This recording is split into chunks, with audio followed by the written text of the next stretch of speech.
Tere, head vaatajad!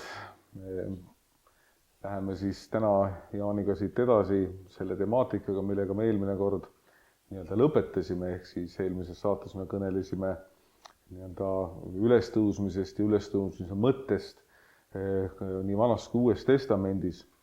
Ja me lõpetasime saate selle tõdemusega, et jah, me detaile ei tea, mismoodi täpselt siis inimese jaoks see surnud ülestõusmine aset leiab, aga meil on olemas see usk ja lootus, mis on meile antud, et nii elades kui surres me kuulume Issandale ja meid temast lahutada ei saa mitte miski.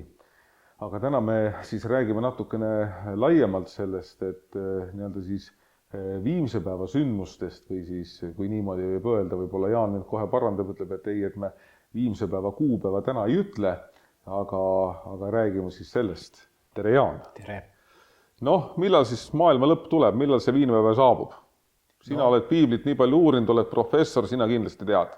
No see küsimus oli juba Jeesuse ajal ja tegelikult ennem teda ja on säilinud tegelikult väga palju selliseid raamatuid, kus on antud siis selliseid väikesele valitud ringile mõistetavaid vihjeid, mille alusel peaks olema võimalik seda välja arvutada. Üks selline raamat on Taanili raamat näiteks, kus on selliseid vihjeid. Ja piibliväliseid sarnaseid ilmutusraamatuid on tegelikult veel, kus seda tehakse.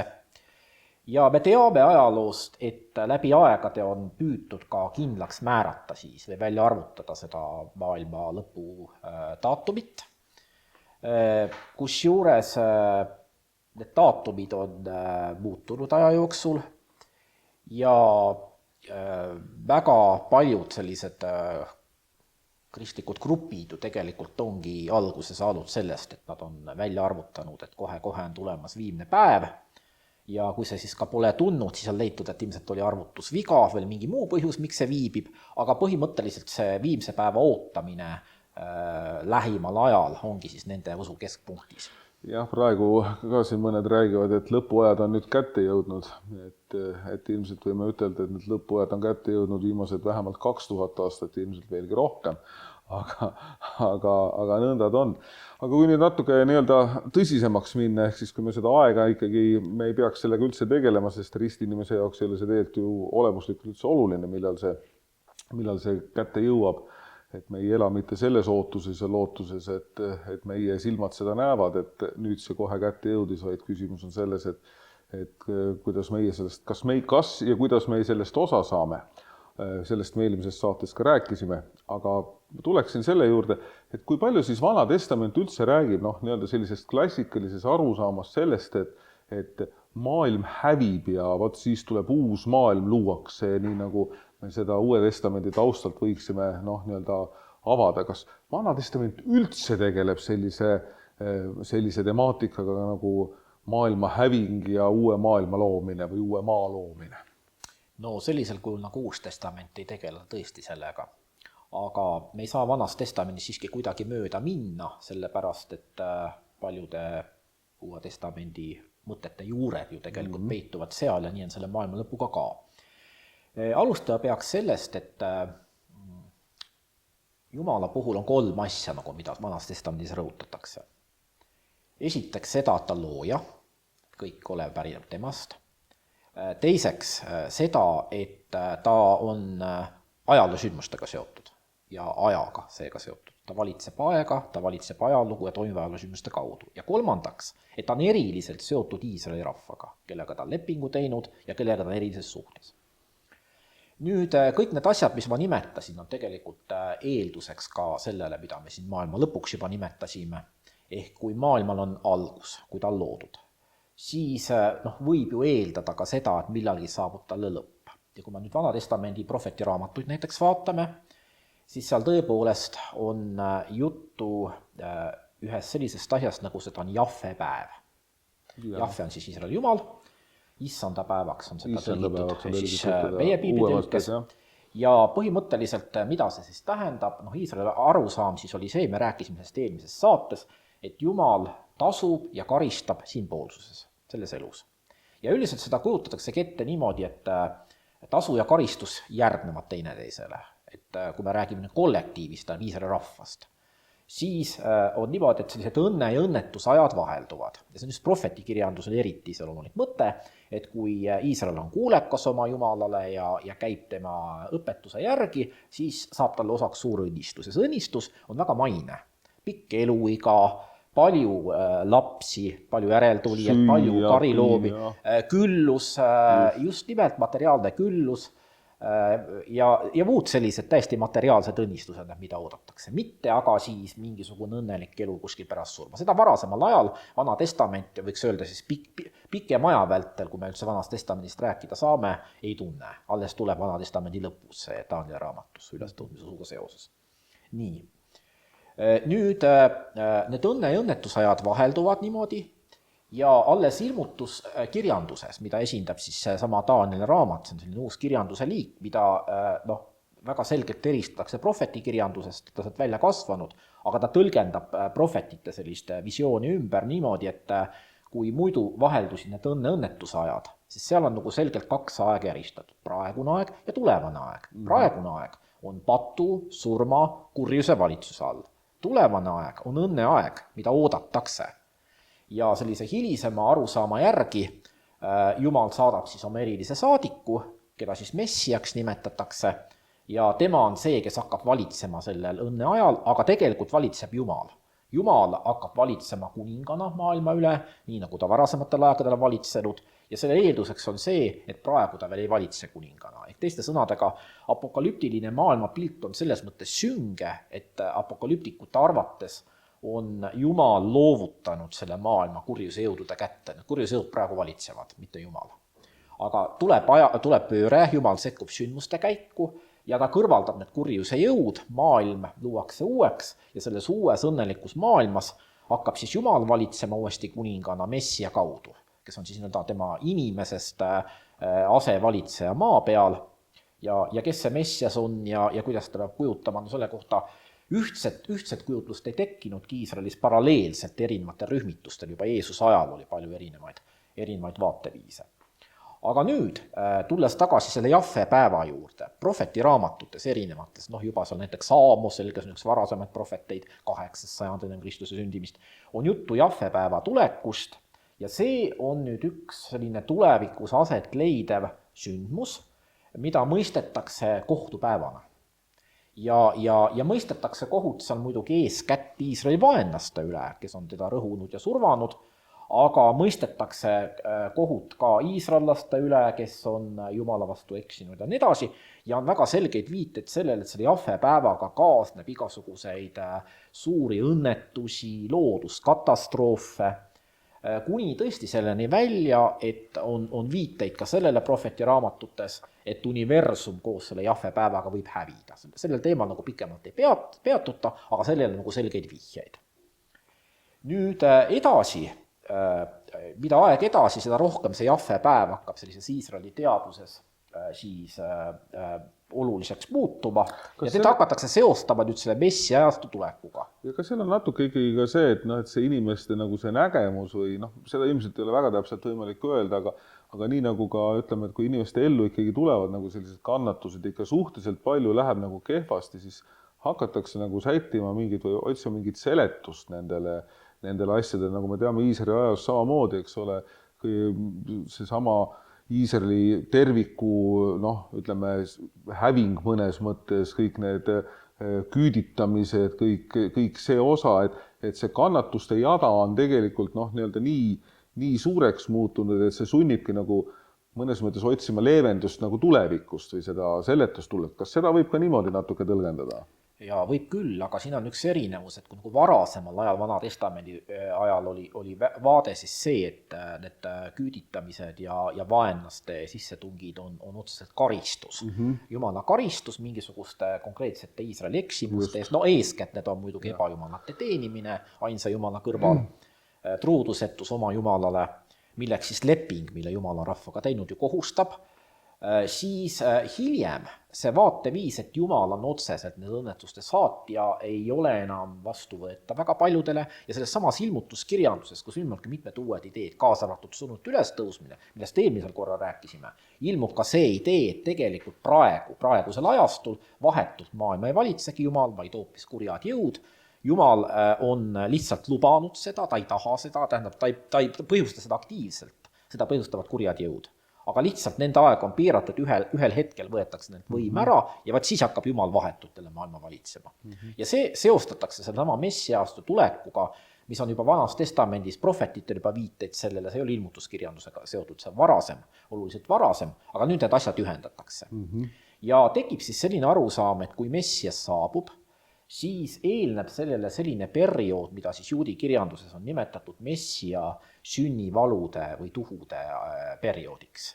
Ja sellele on viiteid ka Uues Testamendis, kui näiteks Kristuse taastulekust räägitakse, siis seal on ka juttu sellest, et sellele eelnevad igasugused looduskatastroofid, sõjad ja muud õnnetused. No synoptiline apokalüps või ilmutusraamat, see Markuse evangeeliumi 13. peatükk paralleelidega Luukal, Matteusel kirjeldab ju detailselt seda. Aga see, kuidas ta seda kirjeldab, meenutab väga seda, kuidas juudi ilmutuskirjandus juba varem tõlgendasid messiaste sünnivalusid. Erinevus on see, et see messias on siin Kristus, kes on juba tulnud ja tuleb lihtsalt tagasi. Aga juudi vaateviisis kõik seesama eelnes ka üldse messia tulekule.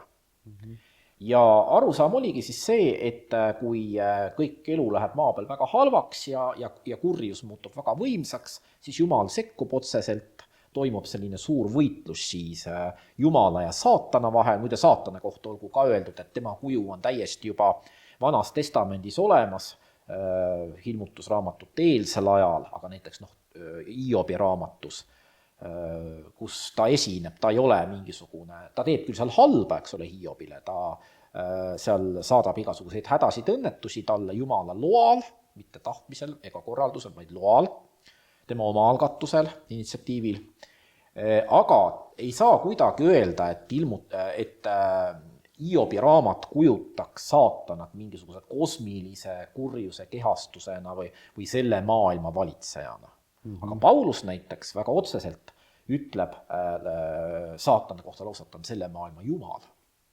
Nii et see on selline apokalüptiline idee, mille tema on omaks võtnud sellest varasemast juudi pärimusest ilmutuskirjanduse vahendusel ja seal tõesti kujutatakse seda ette niimoodi, et praegune maailma valitseja on siis saatana mõukonnaga, kelleks on erinevad teemonid, langenud inglid, nagu neid käsitletakse, aga siis kui Jumal sekkub maailmas käiku, toimub selline suur lahing, võitlus Jumala ja saatana vahel, mis lõpeb, on juba ette teada, lõpeb Jumala võiduga. Ja saatan ja tema kaaskond hävitatakse, kõik halb ja kuri maailmast kõrvaldatakse, surm kõrvaldatakse, kannatused kõrvaldatakse ja siis toimub surnute ülestõusmine, kus siis need, kes on väärt arvatud elama selles uues maailmas, hakkavad seal elama õnnelikku elu, harmoonias teineteisega ja Jumalaga ja need, keda pole siis väärt arvatud sinna, need siis jätkavad oma elu ja nüüd tuleb uus idee sisse ilmutuskirjanduses põrgus, mis on siis karistuskoht. Ja sinna heidetakse muuses ka need samad langenud inglid. Ehk siis ja põrgut ju sageli või ütleme kõike seda, mis on lõpuaedega seotud, räägitakse tulemerest, eks ole, ja kuigi ka Jeesus räägib ka hammaste kiristamisest ja nii edasi, sellistest õõvastavastest kogemustest, mis inimesele võiksid väga nagu halba tekitada, aga see tulemeri, võiks ütelda, et eeldabki seda, et see on kas pidev kannatus või see lõpuks on häving, eks ole, mis ju jällegi sellises antiikajas väga selgelt tuli, oli see, mis hävitas kõik kurja ja mitte ainult antiika, vaid see ikkagi väga pikka aega ka hiljem, ka keskajal tegelikult see tule hävitav toiming oli ikkagi väga selgelt esil. Need pildid Uues Testamendis on kõik tegelikult varasemast juudi ilmutuskirjandusest juba teada. Tulemeri on seal, siis näiteks kui räägitakse, et on pimedus ja hammaste kiristamine, see, et põrgu on pimedus, esineb näiteks sellises raamatus nagu Etioopia Enoki raamat, muide Etioopia kirikus on see kanooniline tekst, kuulub Vanasse Testamenti, umbes sama vana kui Danieli raamat, mingi teine sajand enne Kristust, ja seal on ka juttu langenud inglitest ja nemad heidetakse pimedasse sügavikku lõpuks. Nii et jällegi pimedus. Ja võib öelda niimoodi, et nende sümbolite valik ei ole ilmselt juhuslik olnud, et need sümbolid taas püüavad millegile vihjata. Pimedus on miski, mis inimeses hirmu tekitab. Ja mõte siis on see, et see olukord, millesse nad satuvad, on siis hirmus. Aga samas taas on nende piltidega see, mis me rääkisime siin selle sama taevase Jeruusalemma puhulgi, et eelmises saates oli meil sellest juttu, et me ei saa neid pilte võtta sõna-sõnalt, nad on vihjavad, nad on pildid. Sest jällegi ka see karistus jääb ikkagi väljapoole meie inimliku tunnetuse piire. Me ei suuda seda ikkagi päris adekvaatselt kirjeldada, aga vihjed on küll, jah. Ja eks Uues Testamendis on ju ka, et me võime väga selgelt rääkida ülestõusmisest, rääkida sellest, et ühel päeval toimub kohtumõistmine ja nii edasi. Aga ütleme, et mis minu kogemus on see, et millega ma olen viimasel kokku puutunud, on see, et ikkagi see ilmselt kas siis nüüd selle Ukraina sõja ja ütleme sellise hirmu ja nüüd ka see majanduskeerukus, mis on tulnud inimestele kaela, et ikkagi seda ilmutuse raamatut taas nagu tahetakse, et rohkem lahti räägitakse, rohkem seletatakse, et kas nüüd on see lõpuaeg kätte jõudnud või ei ole see lõpuaeg kätte jõudnud, et tahetakse ikka teada, et kaua see jama siin veel kestab. No Johannese ilmutusraamat on kindlasti piiblis kõige olulisem tekst või kõige tuntum tekst, mis räägib viimsetest sündmustest. Tegelikult on neist juttu veelgi. Näiteks Pauluse kirjades on juttu sellest, kuidas toimub viimne kohtupäev, kossunute ülesäratamisega. Esimeses Thessalonika kirjas juba, mis on üks vanemaid Pauluse kirja, on juttu sellest, kuidas pasuna hääle peale äratatakse surnud üles ja edasi. No see pilt on samuti apokalüptilisest kirjandusest juba võetud, et see ei ole Pauluse enda loodud. Aga samamoodi näiteks on juttu viimsetest sündmustest ju väga värvikad selles synoptilises apokalüpsis, mida ma nimetasin. Ja Johannese ilmutusraamat tõesti siis kõige värvikamat kirjeldab, aga Johannese ilmutusraamatuga on see häda, et temasse on püütud läbi aegade lugeda sisse oma oleviku sündmusi. Teda on püütud seostada oleviku sündmustega, iga ajast on seda teinud, see pole mingi tänapäeva eripära. Aga tõepoolest ühesõnaga need vihjed, mida me sealt leiame erinevatele sündmustele, on sageli nii hämarad ja nii mitmeti mõistetavad ja tõlgendatavad, et sinna võib mida tahes sisse lugeda. Ja nad on sageli ka konkreetselt suunatud sellesse olukorda situatsiooni, milles jällegi seesama kirjutaja on nagu olnud ja neid asju tõlgendades, et see ongi, ütleksin, väga mitmekihiline ja väga sellist, kuidas ma ütlen, eksegeetilist lähenemist nagu nõudev raamat. Ja kindlasti on mõned Vanatestamendi raamatud, mida väga hoolega peaks lugema, enne kui ilmutusraamatut hakata lugema. Ma ütlen kohe ära, need on 2. On Hesekieli raamat, professor Hesekieli raamat ja on Danieli raamat. Sest tähelepanelik piibli lugeja, kes ei ole ka piibli teadlane, saab aru, et seal on hästi palju nendele 2 viiatud. Seal on tsitaate, seal on parafraase nendest 2. Nii et see moodustab nagu selle tausta, mille valgel tuleb seda vaadata. Aga mis teda eristab siis nendest teistest ilmutusraamatutest on see, et ilmutusraamatuid anti välja vana aja selliste silmapaistvate vägade meeste nime all, kes olid kunagi minevikus elanud. No me teame, eks ole, ilmutusraamatuid on palju olnud ja suurem osa neist pole ka piiblisse kuulnud, aga need autorites on peetud ikkagi seal Moosest ja Eeliat ja teisi selliseid mehi. Nii et varjunimede all on need raamatud pandud kirja, sest tegelikult me teame, et nad on pandud kirja oluliselt hiljem, kui need mehed elasid. Nad on ikkagi pandud kirja sellele, kus ilmutuskirjandus tekib, eks ole, no see ei saa olla varem kui 2. sajand ennem Kristust, kui Danieli raamat kirjutatakse, ja tegelikult suurem osa on Kristuse järgsest ajast neist pärit.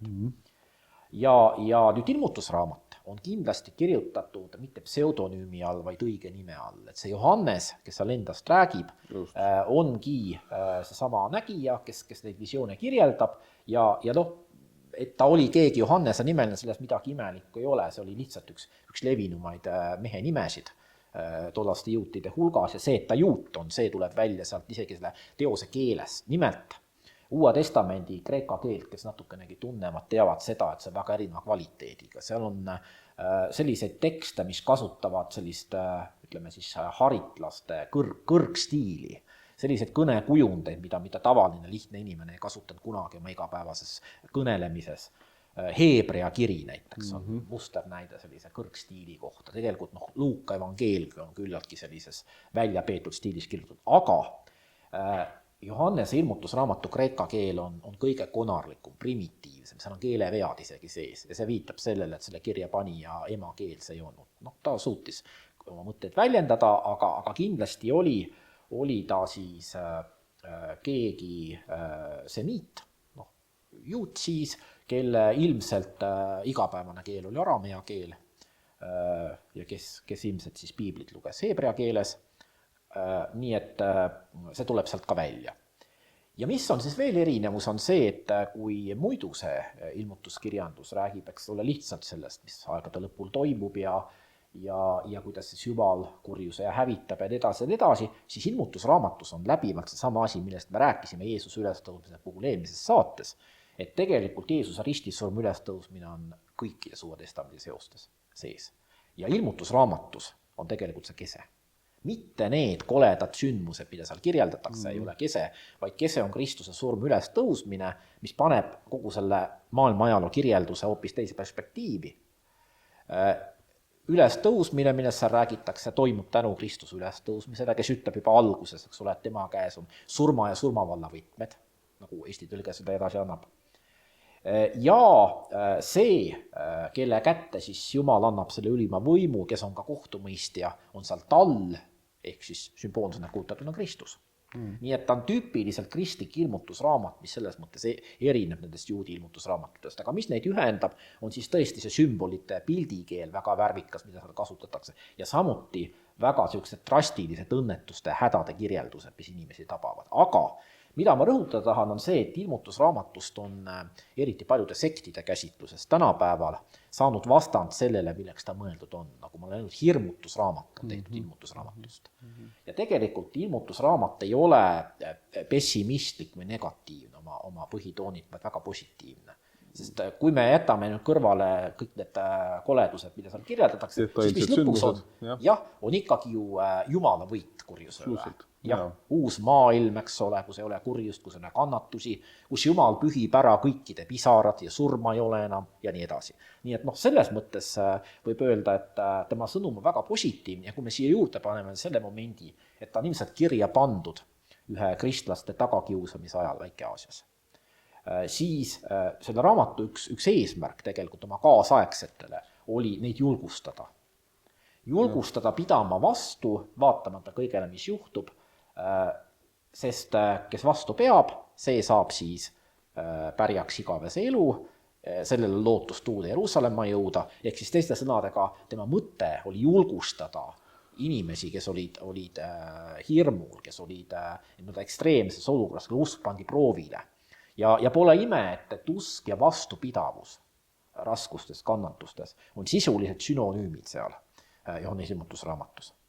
Ehk siis tegelikult on ju niimoodi, et mis ma olen ise mõelnud, et selle sama ilmutusraamatu sõnum on ka tänases päevas selles mõttes oluline, et see sama kesksus, et me oleme Kristus omad, me võime temal alati loota ja millal see viimne päev saabub, ei ole üldse tähtis. Sellepärast, et kui me oleme Kristuse omad, siis me oleme tema omad. Ehk siis me püsime temas, tema püsib meis ja siis ei ole vahet, millal see nii-öelda viimne päev jõuab. Ja mõnes mõttes ka tänastes kannatustes, kui me niimoodi võime ütelda ja nendes hädades, otse kui tuletatakse meile seda sõnumit taas meelde, nii nagu seal omal ajal nendele samadele tagakiusatud kristlastele, et meid ei kiusata küll täna otseselt nii-öelda taga, aga mured, raskused on lahutamatult meie juures, aga me võime olla kindlad, et nii nagu me eelmine saates tõdesime, või lõpetasime enam-vähem selle Pauluse mõttega, et kas me elame või sureme, oleme me viimselt ikkagi ju Kristuse omad ja seda on meil vaja endale teadvustada, aga mitte mõelda, et kas see viimne päev tuleb nüüd homme või ülehomme või aasta või 2 või 3 pärast.